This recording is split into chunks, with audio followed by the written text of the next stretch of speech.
నమస్కారం, వార్తలకు స్వాగతం. ముందుగా ముఖ్యాంశాలు. రాష్ట్రంలో ఘనంగా శ్రీరామ నవమి వేడుకలు. భక్తి శ్రద్ధలతో హాజరైన భక్తులు.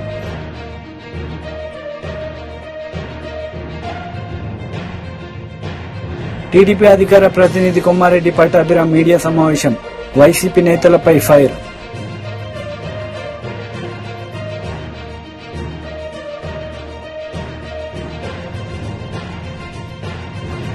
MP Laxman press meet. ఇరు పార్టీలపై ఫైర్.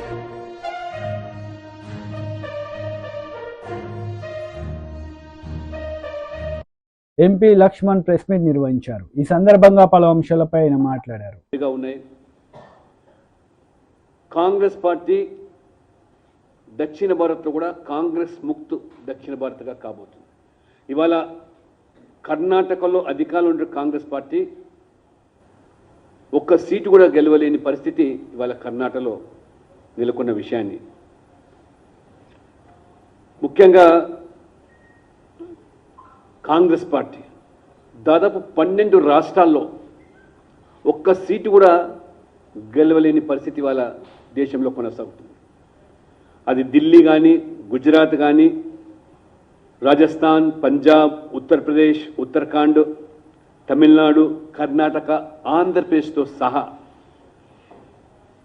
12 రాష్ట్రాల్లో ఒక సీటు గెలవలేని కాంగ్రెస్ పార్టీ దేశానికి నాయకత్వం వహిస్తామని, దేశానికి ప్రధానమంత్రి ఇవాళ కాంగ్రెస్ పార్టీ అందిస్తుందని ఇవాళ భారతీయ జనతా పార్టీ మాత్రమే కాదు, సర్వేలే కాదు, మీ కూటమిలో ఉన్నటువంటి పార్టీలు సైతం కూడా ఇవాళ కాంగ్రెస్ పార్టీని ఇవాళ ఆదరిస్తలేరు, కనీసం ఇవాళ గుర్తిస్తలేరు, గౌరవిస్తలేని దానికి తార్కాణం పంజాబ్లో ఆమ్ ఆద్మీ పార్టీతో కాంగ్రెస్ మాకు పొసగదని, వెస్ట్ బెంగాల్లో కూడా మమతా బెనర్జీ కాంగ్రెస్ పూర్తిగా అడ్రస్ గల్లంటిన పార్టీతో మాకు పొత్తు అవసరం లేదని, ఆ రకంగా ఇవాళ తమిళనాడులో కూడా పరిస్థితి దారుణంగా, దేశవ్యాప్తంగా 247 సీట్లు పోటీ చేస్తున్న కాంగ్రెస్ పార్టీ ఖచ్చితంగా 235 సీట్లు ఓడిపోయే దశకు ఇవాళ చేరుకోవటము,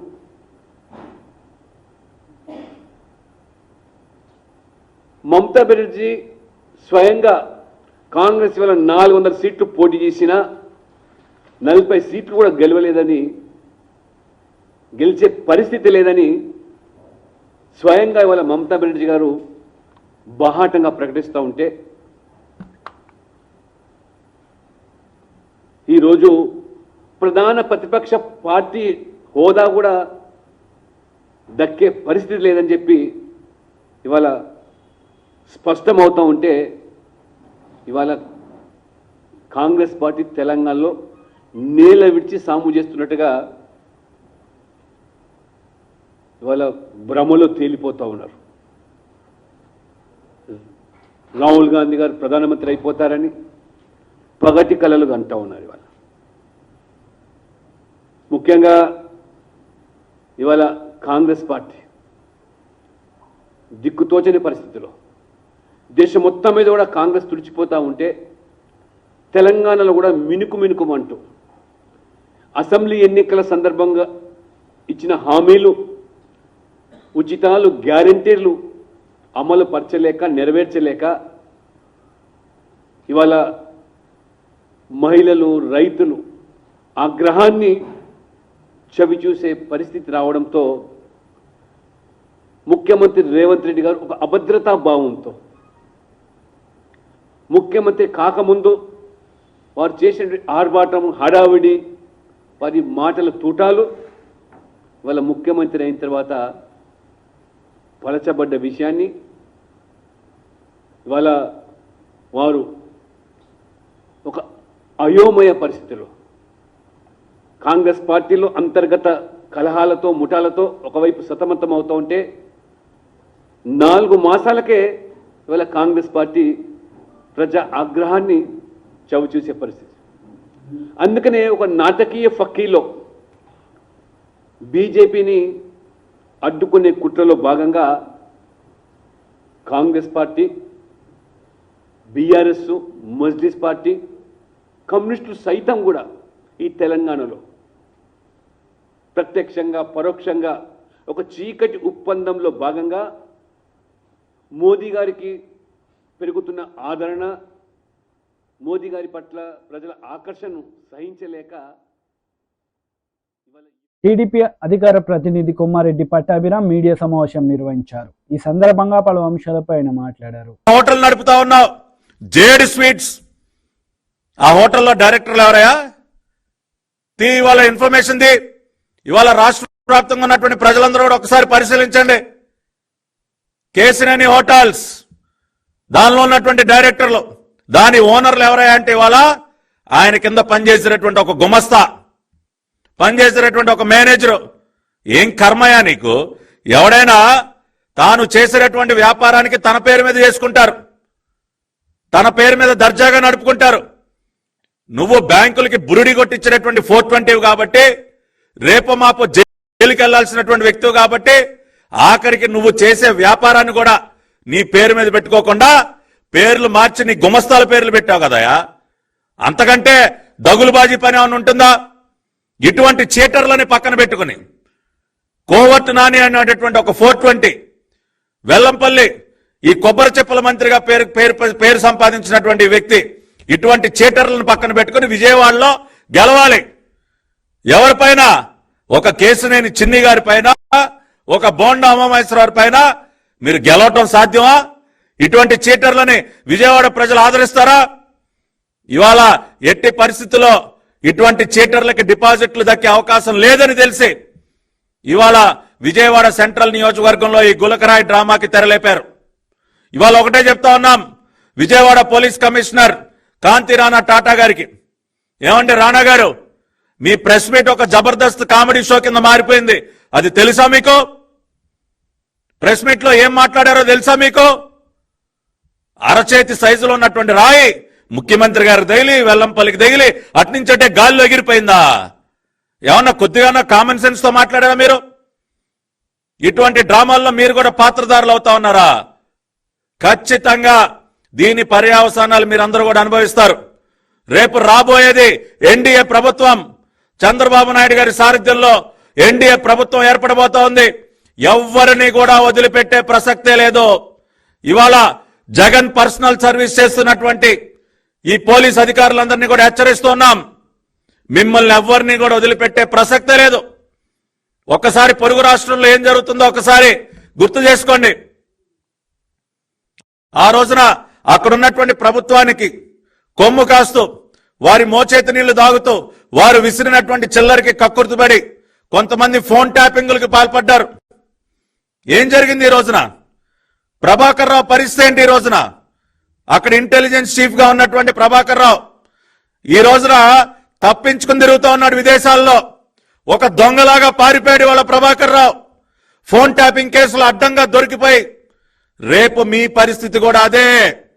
మిస్టర్ కాంతి రాణా టాటా, మిస్టర్ సీతారామాంజనేయులు, రేపు మీ పరిస్థితి కూడా అదే కాబోతూ ఉంది. మీరు గుర్తుపెట్టుకోండి. ఈ గులకరాయి డ్రామాలో మండలి మాజీ చైర్మన్ ఎంఏ షరీఫ్ మీడియా సమావేశం నిర్వహించారు. ఈ సందర్భంగా పలు అంశాలపై ఆయన మాట్లాడారు. ఆంధ్ర రాష్ట్ర ప్రజానికాన్ని మోసం చేయాలని ఈనాడు వైఎస్ఆర్సీపీ మరి పన్నాగాలు పన్నుతున్న విషయం మనందరం కూడా చూస్తున్నాం. ముఖ్యంగా ఈనాడు ముస్లింలు పేదరికంలో మగ్గుతున్నారు, నిరుద్యోగం అవిద్యతో బాధపడుతున్నారు, సతమతమవుతున్నారు.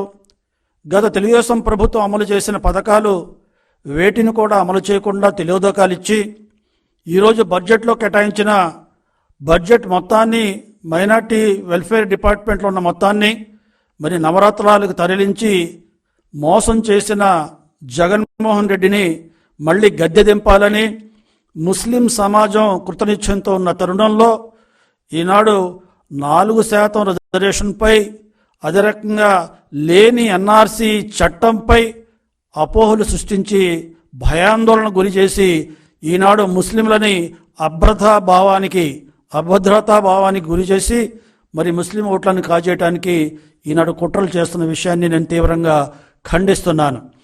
4% రిజర్వేషన్కి తెలుగుదేశం పార్టీ కట్టుబడి ఉంది. ఒక విషయం గమనించాలి రాష్ట్ర ప్రజలు, మరి ముఖ్యంగా ముస్లింలు.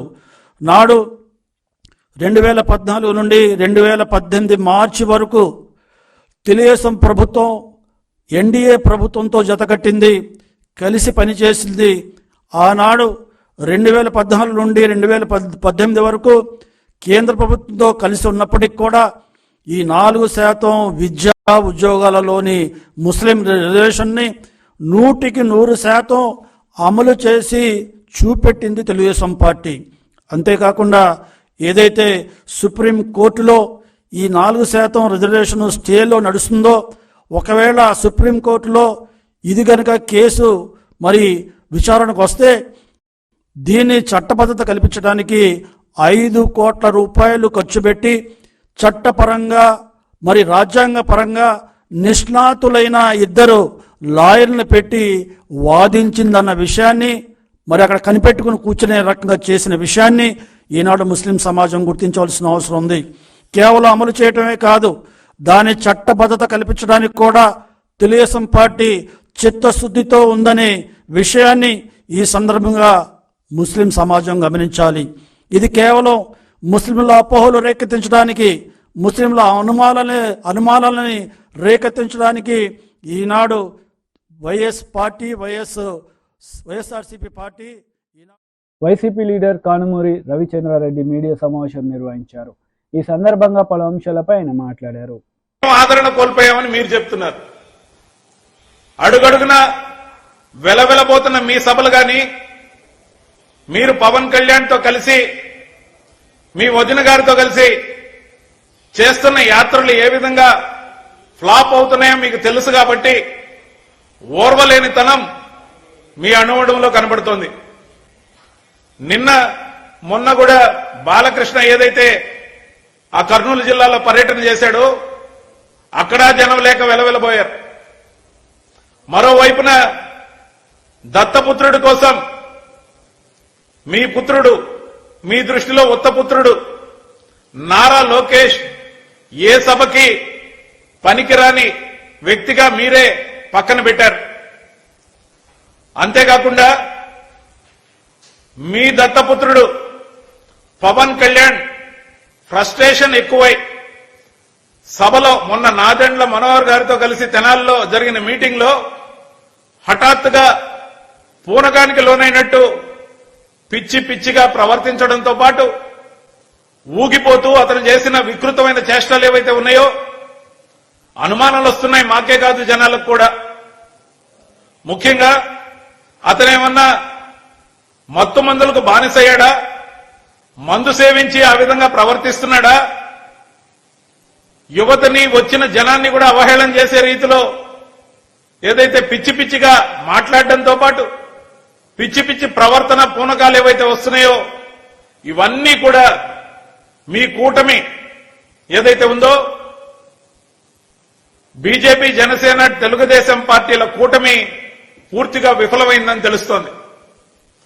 అందుకే మీకు అణువణువున కూడా టెన్షన్, ఓడిపోతామనే భయం, అడుగడుగున ఫ్రస్ట్రేషన్ గురవుతున్నారు.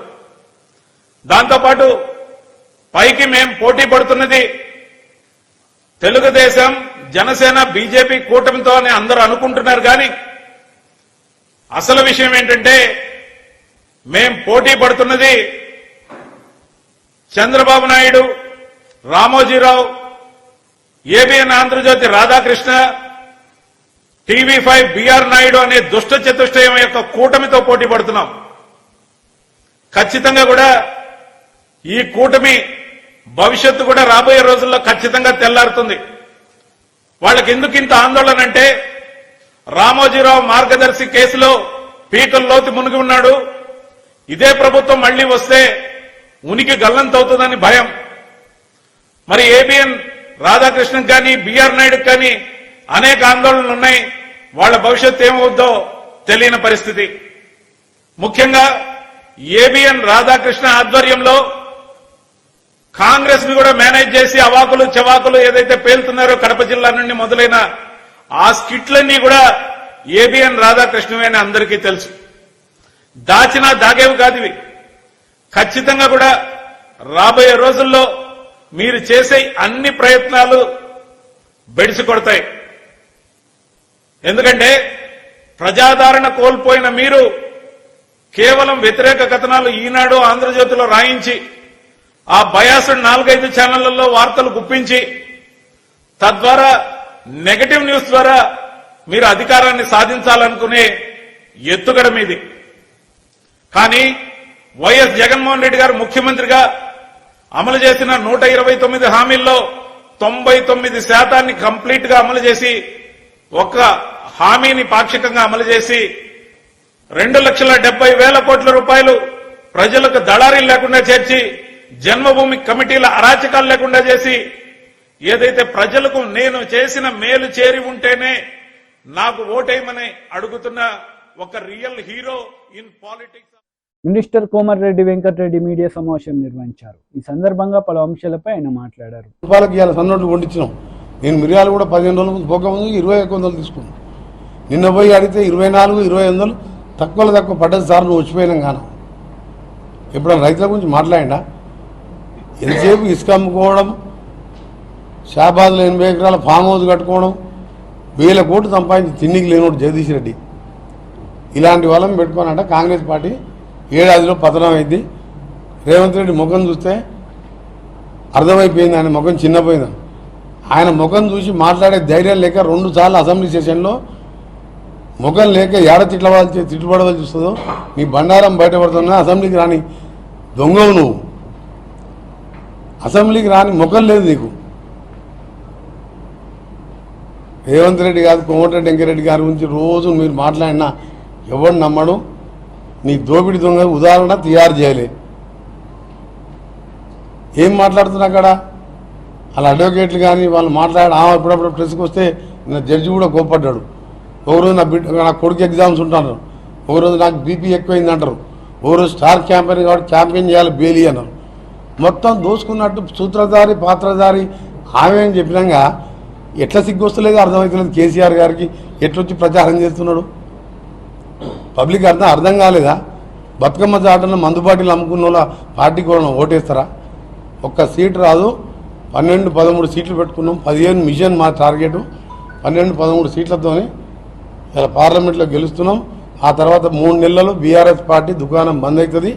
ఆ పార్టీ ఉండదని చెప్పి నేను ఖచ్చితంగా చెప్తున్నా. ఆయన అట్లా మాట్లాడుతుంది కాబట్టి వాళ్ళు ఏం కుట్రలు చేస్తున్నాం మాకు తెలిసిపోద్ది. దానికి డబల్ కుట్రలు చేస్తాం. కుట్రలు చేయము మేము చేసే పనులు చూసే వస్తారు వాళ్ళు. నీ పార్టీని బొందబెట్టేది ఖాయం. నువ్వు చూసుకో. నువ్వు రేపటికెళ్ళి కోమటిరెడ్డి వెంకరెడ్డి ఏందో తెలుస్తుంది. నువ్వు మాట్లాడినావు కదా మాటలు.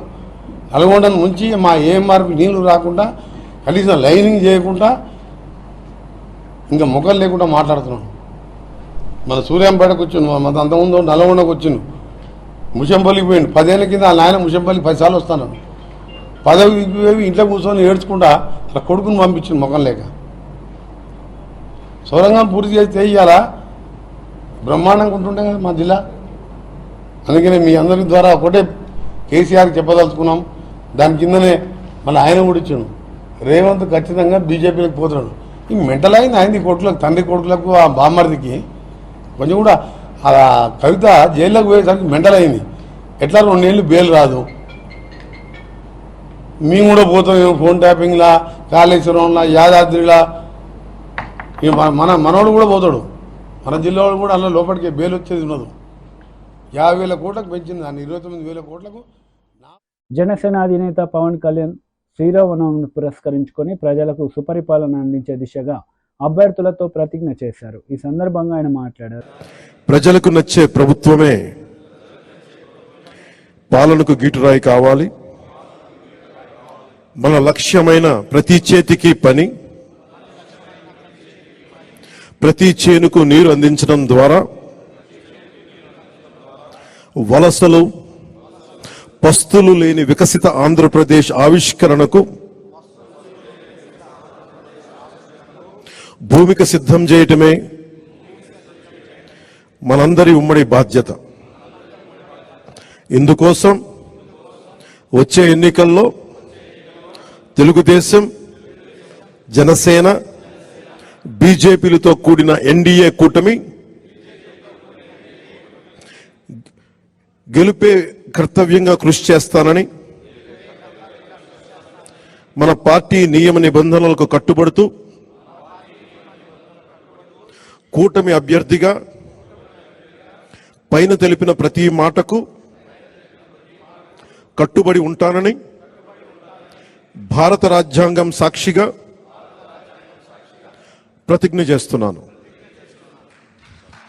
జై జనసేన, జై హింద్. జై హింద్. శ్రీరామనవమి రోజున మా అభ్యర్థులందరికీ బీఫామ్ అందజేయడం చాలా ఆనందంగా ఉంది. రామో విగ్రహవాన్ ధర్మ అంటాం. నిలువెత్తు ధర్మానికి ప్రతిరూపం శ్రీరామచంద్రమూర్తి. ఆయన పండుగ రోజున ఈ రోజున మేమందరం తీసుకొని రామరాజ్యం వైపు ఈ రాష్ట్రాన్ని మళ్లిస్తాను మనస్ఫూర్తిగా మీ అందరికీ మాటిస్తున్నాం. ఒక పాలకొండ మినహా దాదాపు 20 మంది ఎమ్మెల్యేలుగా 2 పార్లమెంట్ సభ్యుల్ని ఈరోజు అందరికీ బీఫామ్స్ ఇవ్వడం జరిగింది. పాలకొండ అభ్యర్థి కూడా దారిలో ఉన్నారని తెలుస్తూ ఉంది. వరుస వారికి కూడా అందజేస్తాం. ఎన్నికలు చాలా కీలకమైనవి. ఈ ఎన్డీఏ అలయన్స్ కూడా 2019 మేము రిజల్ట్స్ తర్వాత నుంచి చాలా కీలకంగా పనిచేసి కామారెడ్డి జిల్లా నర్సులాబాద్ గ్రామంలో గల రామ మందిరంలో గ్రామ ప్రజలందరి సమక్షంలో అందరి సహాయ సహకారాలతో సీతారాముల కళ్యాణం అంగరంగ వైభవంగా నిర్వహించారు. ఈ సందర్భంగా పలువురు మాట్లాడారు.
వార్తలు ముగించే ముందు ముఖ్యాంశాలు మరోసారి. రాష్ట్రంలో ఘనంగా శ్రీరామ నవమి వేడుకలు. భక్తి శ్రద్ధలతో హాజరైన భక్తులు.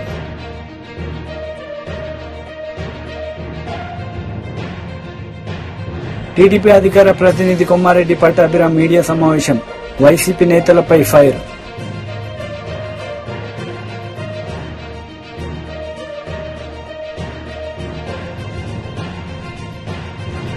MP Laxman press meet. ఇరు పార్టీలపై ఫైర్.